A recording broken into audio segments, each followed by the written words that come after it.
The other soldiers made fun of Maya. They called her weak and useless. She was poor and quiet, so they thought she didn't belong at their fancy military school. But when their big, strong leader tried to fight her, Maya knocked him out in just 3 seconds. Before watching full story, comment below from where you watching. Also like and subscribe for more stories. Maya. Chen steps off the transport bus at Fort Thunder Military Academy, her worn duffel bag slung over her shoulder. The bag looks like it survived a war, with patches and duct tape holding it together. Her clothes are clean but clearly secondhand. Faded cargo pants and a plain gray t-shirt that hangs loose on her small frame. The other recruits are already forming groups, comparing their expensive gear and talking about their connections. Maya stands alone, watching the social hierarchy establish itself within minutes of arrival. Did they start accepting charity cases? Asks Brett Jackson, a tall recruit with perfect teeth and designer workout clothes. His voice carries across the courtyard, making sure everyone hears. Look at her gear. I think my dad throws away better equipment. The group around Brett laughs. They all come from military families or have expensive private training. Their gear is new and top of the line, marking them as the elite recruits everyone expects to succeed. Maya ignores the comments and walks toward the registration table. Her movements are quiet and efficient, like someone who has learned not to draw attention to herself. Name? Asks the sergeant at the check-in desk. Maya Chen, she replies quietly. The sergeant scans his list and frowns. Says here you're on academic scholarship. No prior military experience. That's correct, Sergeant. Well, try to keep up, he says dismissively, handing her a room assignment. This isn't summer camp. Maya takes the paper and walks toward the dormitory.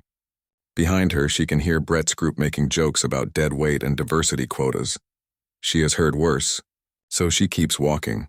The dormitory is a long, gray building that smells like disinfectant and old socks. Maya finds her assigned bunk in a corner, away from the main gathering areas. The mattress is thin and the locker is small, but it's clean and functional. She unpacks methodically. Her belongings are few but carefully maintained. Old running shoes that have been resoled multiple times. A small toolkit with precision instruments. A worn copy of Sun Tzu's The Art of War with handwritten notes in the margins. What's that? Asks Chloe Martinez, a recruit with perfectly styled hair and expensive athletic wear. She points at the book with obvious disdain. Trying to look smart? Reading, Maya says simply, not looking up from her unpacking. Right, Chloe laughs. I bet you've never even seen a real weapon before. Maya continues organizing her gear without responding. She has learned that silence often reveals more about people than words do. The alarm sounds at 0500 hours, jarring the recruits awake. Drill Sergeant Morrison, a tough woman with 20 years of experience, storms into the dormitory banging on a metal trash can. Rise and shine, recruits. You have 10 minutes to be dressed and in formation outside. The dormitory erupts in chaos as recruits scramble to get ready. Some are still half asleep. Others panic about finding their gear in the dark. Maya is already dressed and ready, standing quietly by her bunk. She has been awake for 30 minutes, using the time to mentally prepare for the day ahead. Look at Miss Perfect, Chloe mutters as she struggles with her bootlaces. Probably slept in her uniform. Outside, the morning air is cold and sharp. The recruits form ragged lines, some still adjusting their clothes and equipment. Maya stands at attention, her posture military straight despite having no formal training. The physical training begins immediately. Push-ups, sit-ups, and a 5-mile run through the surrounding hills. Many recruits struggle with the pace, their expensive gym memberships not preparing them for military-style conditioning. Maya keeps up with the group without apparent effort. Her breathing is controlled and her form is efficient. She doesn't try to lead the pack, but she never falls behind either. Not bad for deadweight. Brett pants as he passes her during the run. His expensive running gear is soaked with sweat and his breathing is labored. Maya doesn't respond, maintaining her steady pace. By the end of the run, several recruits are walking, but Maya finishes strong without showing signs of exhaustion. During weapons training that afternoon, Sergeant Davis introduces the recruits to basic firearms handling. Most struggle with the fundamentals, their video game experience not translating to real weapons. When Maya's turn comes, she approaches the firing line quietly. She picks up the rifle and checks it carefully, her movements precise and methodical. Take your time, Chen, Davis says. No pressure on your first try. Maya settles into firing position, her body forming perfect angles. She breathes slowly, finds her sight picture, and squeezes the trigger. The rifle cracks and a hole appears in the center of the target. She fires 4 more rounds in quick succession. All 5 shots form a tight group in the center ring. The firing range goes silent. Davis walks to the spotting scope and examines Maya's target, his eyebrows rising. "Chen," he calls out, his voice carrying new respect. "Where did you learn to shoot like that?" "My grandfather taught me," Maya says, setting the rifle down safely. "He was a Marine," Davis nods slowly. "It shows. That's some of the finest marksmanship I've seen from a new recruit." Brett stares at Maya's target in shock, his confident smile fading. "Lucky shots," he mutters, but his voice lacks conviction.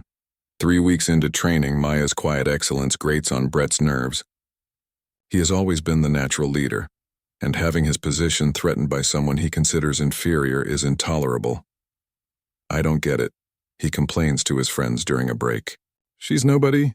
No connections, no background, no resources. How is she making us look bad?" The breaking point comes during advanced hand-to-hand combat training. Instructor Williams, a former Marine Corps martial arts expert, teaches the recruits close-quarters combat techniques. "Combat is unpredictable," Williams explains. "Your weapon might malfunction, you might run out of ammunition, or the enemy might get too close for firearms. When that happens, your hands and your training are all that stand between you and death." After demonstrating basic techniques, Williams announces sparring practice. Brett immediately approaches Maya, his intentions clear. "Want to partner up, Chen?" Maya looks at him calmly, recognizing the challenge. "If you'd like." The other recruits form a circle around them, sensing drama. Williams signals the start of practice. Brett immediately lunges forward, trying to grab Maya in a bear hug that would use his size advantage to overpower her. Maya isn't there when his arms close. She moves with fluid grace, stepping aside and redirecting Brett's momentum with a simple hip throw. Brett stumbles forward, off balance and confused. "Good technique, Chen," Williams observes. "Jackson, don't rely on brute force. Use your brain." Brett's face flushes red with embarrassment and anger. He resets more aggressively, abandoning any pretense of controlled sparring. Brett throws a wild punch aimed at Maya's head, putting his full weight behind the attack. Maya steps inside his guard, deflects the punch with minimal effort, and uses his forward momentum to send him tumbling to the ground. "Outstanding," Williams says.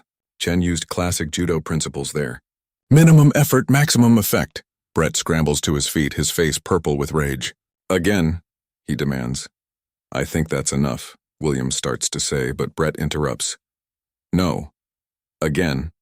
She got lucky. Brett charges with reckless abandon, determined to use his size advantage to overwhelm Maya through pure force. Maya meets his charge head-on. Instead of avoiding his attack, she steps forward into it, getting inside his reach where his size becomes a disadvantage. What happens next is a masterpiece of martial arts precision.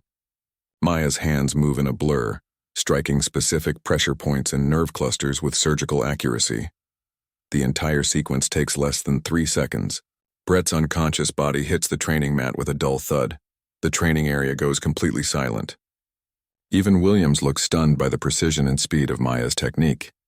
"Medical," Williams shouts. "Get a medic over here now." "What did you do to him?" Chloe screams. "Pressure point techniques," Maya answers simply. "He'll be fine in a few minutes." "Chen," Williams says carefully, "where exactly did you learn to do that?" Maya hesitates. "My grandfather." "What was your grandfather's name?" "Master Sergeant James Chen, 1st Special Forces Group."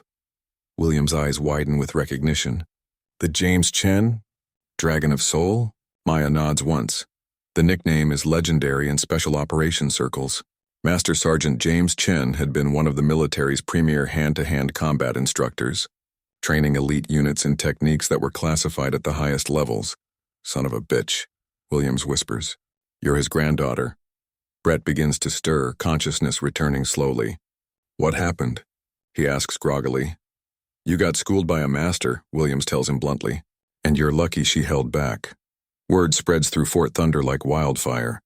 By evening, everyone knows that the quiet scholarship recruit took down Brett Jackson in 3 seconds, using techniques that most people have never heard of. Maya sits alone in the dormitory, cleaning her rifle. The other recruits give her a wide berth, unsure how to interact with someone who has revealed herself to be far more than she appeared. Jenny Walsh approaches cautiously, holding 2 cups of coffee. "Thought you might want some," she says, offering one of the cups. "Thank you," Maya replies. "So your grandfather was some kind of legend?" "He was a good man who served his country," Maya says carefully. "The legends tend to exaggerate. What I saw today wasn't exaggerated. Brett outweighs you by 50 pounds and you dropped him like he was made of paper." Maya sips her coffee. "My grandfather believed that size and strength matter less than timing and precision. He taught me to use an opponent's force against them. Is that why you've been so calm about all the harassment? Because you knew you could handle yourself?" Maya considers the question. "Partly, but also because responding to verbal attacks usually makes them worse. People like Brett feed on reactions." Their conversation is interrupted by Chloe's arrival. Her usual perfect appearance is disheveled and her eyes are red. "Is it true?" she demands. "About your grandfather?" "Yes," Maya confirms simply. "So this whole time, you've been pretending to be some nobody when you're actually military royalty?" Maya sets down her coffee and looks directly at Chloe. "I never pretended to be anyone other than myself. You made assumptions about who I was based on my appearance. That's not fair. You let us think you were just some charity case." "I am a charity case," Maya replies calmly. "I'm here on academic scholarship because my family can't afford the tuition. My grandfather's service record doesn't change my financial situation." The logic deflates Chloe's anger. "I don't understand you. Why didn't you fight back? Why didn't you put us in our place from the beginning?" Maya stands and faces Chloe directly. "Because proving I could hurt you wouldn't prove I was a good leader. Anyone can use force to make people afraid. Real leadership means earning respect through competence and character. But we treated you terribly." "Yes, you did, but that says more about your character than mine. What happens now? Now you decide what kind of person you want to be going forward. The same person who judges others by their appearance, or someone who learns from her mistakes." The next morning brings a dramatic shift in the academy's social hierarchy. Brett finds his circle of supporters reduced to a few diehards. Many recruits who had followed his lead now distance themselves. At breakfast, Maya sits at her usual corner table, but now she's joined by Jenny and several other recruits who had previously been too intimidated to approach her. Brett appears at their table, his face still bearing bruises. "Chen," he says stiffly, "can I talk to you?" Privately, they walk outside to a quiet area. Brett struggles with his words, his usual confidence absent. "I owe you an apology," he begins. "For everything. The way I treated you was inexcusable." Maya waits silently. "I thought I had everything figured out. I thought I knew what a leader looked like, what a soldier looked like. You didn't fit my idea of either, so I dismissed you. And now," Maya prompts, "now I realize I don't know as much as I thought I did. Will you teach me?" The request catches Maya off guard. "Teach you what?" "How to be a real leader. Not the kind who leads through intimidation, but the kind people actually want to follow." Maya considers this carefully. Leadership can't be taught in a few conversations. It's developed through consistent behavior over time. "I understand, but I have to start somewhere." "Then start by apologizing to everyone you've wronged. Not just me, but Jenny and the others you've bullied. Already planned to. What else? Stop trying to be the center of attention. Real leaders make their team successful, not themselves famous." Brett winces but nods. "Anything else?" "Except that you're going to fail sometimes. Learn from those failures instead of making excuses." They talk for 30 minutes with Maya outlining principles her grandfather had taught her. Brett listens intently, absorbing lessons that challenge everything he thought he knew about command. When they return, Brett immediately begins implementing Maya's advice. He approaches Jenny first, offering a sincere apology and asking how he can make amends. Similar conversations follow with others who had been targets of his arrogance. Not everyone forgives him immediately, but most are willing to let his future actions speak for his character.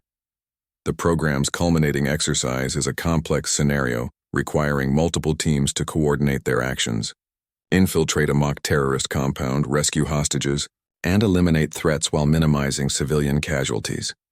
Brett is assigned as Team Alpha's leader. In a move that surprises everyone, he requests Maya as his second in command.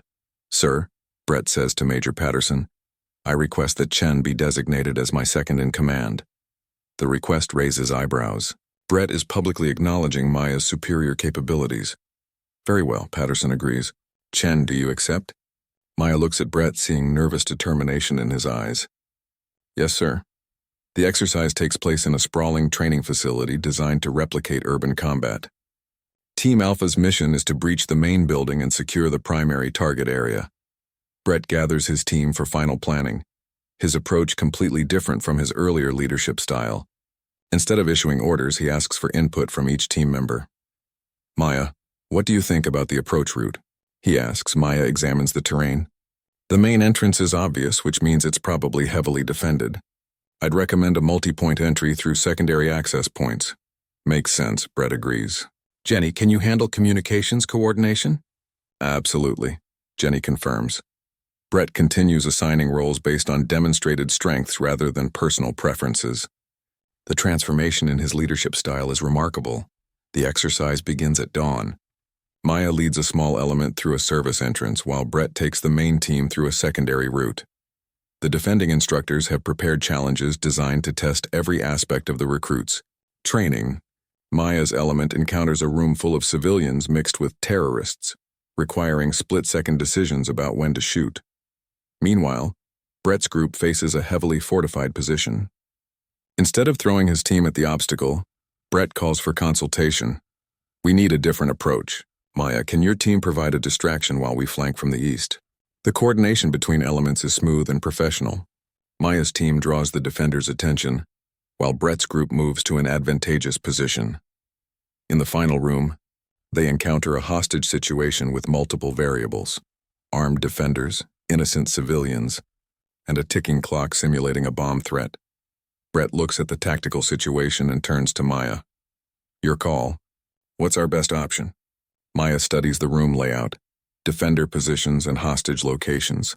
Simultaneous breach from 3 points, flashbang diversion, then coordinated assault with specific target assignments. Do it, Brett agrees immediately. The execution is flawless. Maya's planning accounts for every variable, and Brett's team follows her directions with precision. The hostages are rescued, defenders neutralized, and mission completed with no casualties. Impressive work. Team Alpha. Major Patterson's voice crackles over the radio. The debriefing is overwhelmingly positive. Patterson praises Team Alpha's coordination, planning, and execution. But he also notes the growth in maturity shown by recruits who had started as competitive individuals. Jackson, Patterson addresses Brett directly, your leadership during this exercise was exemplary. You delegated appropriately and made decisions based on mission success rather than personal glory. Brett straightens with pride, but his response shows continued growth. Thank you, sir.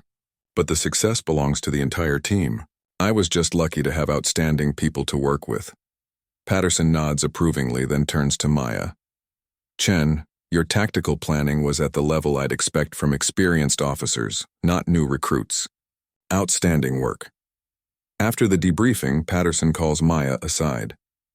Chen, I'm recommending you for advanced placement in our officer candidate program. You could skip the standard progression and move directly to specialized training. Maya considers this offer carefully. Sir, I appreciate the recommendation, but I'd like to complete the standard program with my current class. May I ask why? Maya glances toward her fellow recruits heading back to their dormitories. Because leadership isn't just about individual achievement. It's about bringing out the best in others and building effective teams. I'd like to finish what we started here. Patterson studies her, then nods slowly. That answer tells me more about your leadership potential than any test score could. Very well, Chen. You'll complete the program with your class. Captain Maya Chen stands in a briefing room at Forward Operating Base Phoenix, addressing new lieutenants fresh from their academies. Their faces show the same mix of confidence and assumption she had once observed in her classmates. Leadership in combat is different from leadership in training, she explains. The stakes are real, the consequences are permanent, and your decisions affect the lives of the people you command. A young lieutenant raises his hand. Ma'am, what's the most important quality for a combat leader? Maya considers the question, thinking back to her journey from underestimated recruit to respected officer. The ability to see potential in unexpected places, The soldier you dismiss as weak might be the one who saves your life.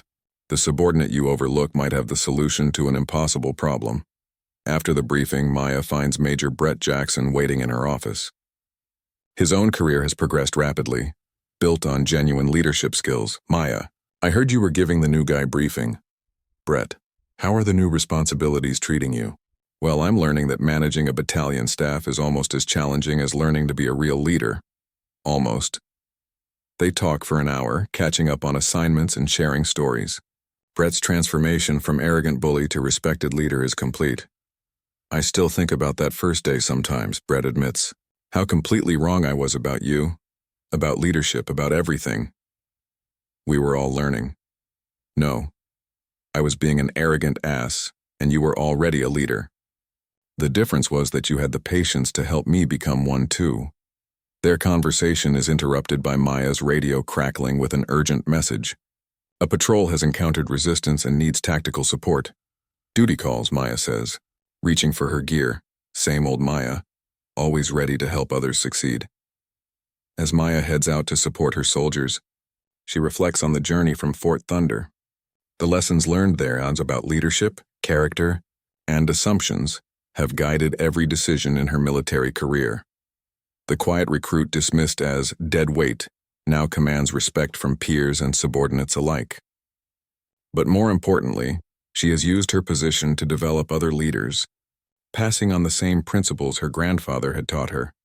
In the distance, helicopters carry reinforcements to support the patrol, the tools of war, but used in service of protecting others and completing the mission.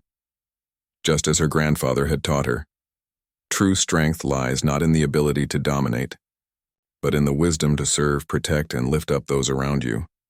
The story continues with each new group of officers, each fresh-faced lieutenant who thinks they understand leadership. And sometimes among those eager faces, there might be another quiet recruit with unexpected capabilities, ready to teach everyone that assumptions can be dangerous, and that effective leaders are often the ones you least expect. The cycle of learning continues. One lesson at a time, one transformed leader at a time.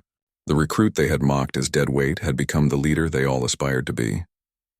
And in teaching them that lesson, she had honored her grandfather's memory and fulfilled the true purpose of military service, creating leaders who serve others rather than themselves.